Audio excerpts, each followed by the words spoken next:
Basic tips lang po mga idol kung meron po kayong motor na ayaw umandar dahil wala pong kuryente. So ayan, meron po tayo dito nga Mio Sporty. So ayan, tinanggal ko na yung cover ito sa gitna. So una kong napansin mga idol is itong kanyang wire na konektado po sa ground ng ating battery ay nakakibultay lang po. At saka napansin ko din dito sa kanyang ignition coil, ayan po, nakalawit lang po siya. Ayan, hugutin natin. So ayan po siya mga idol, nakalawit lang po siya mga idol. Ayan. So dapat po kasi dito mga idol is itong wire na to mga idol is nakabolt dito sa gilid ng ating ignition coil mga boss idol para mapasukan ng ground yung ating ignition coil para maglabas ng kuryente papunta sa ating spark plug mga idol. So ayan mga idol, nakalawit lang siya. So subukan ko munang tanggalin itong kanyang spark plug cap. Itinda ko ba? So ayan mga idol, subukan nating palabasin ng kuryente kung meron ba talaga mga idol. So ayan mga idol, wala pong kuryente na lumalabas dyan mga idol. Okay na. Okay na.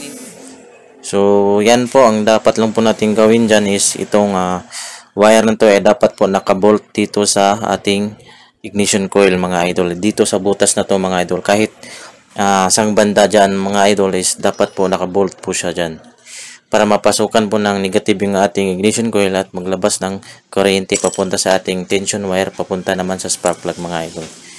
So ayan mga idol, ang dapat lang natin gawin dito ay i-bolt ko lang dito mga idol, So ayan.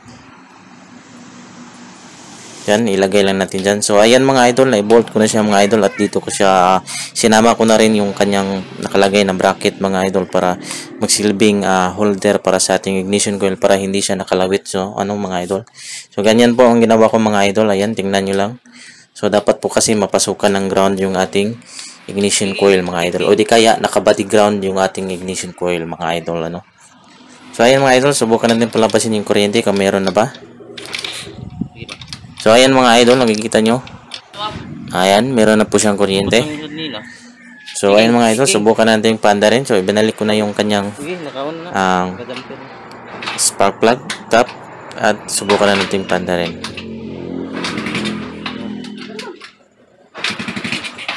So ayan mga idol, hindi siya umandar, pero siya parang aandar siya pero hindi siya nagtutuloy mga idol. So ang ginawa ko dito mga idol ay pinalitan ko na rin ng spark plug mga idol kasi busted na yung kanyang spark plug. Kaya subukan nating banda rin ulit mga idol kung okay na ba. So basic tips lang po ito mga idol, isang mabilis na video lang po ito mga idol. So ayun, umandar na siya mga idol. So hanggang dito lang tayo mga idol, isang basic at madali ang tips lang yung ating binibahagi sa inyo na sigurado ay makakatulong sa inyo pagdating ng araw mga idol. So hanggang dito na lang at maraming salamat po sa inyong panonood. So God bless po.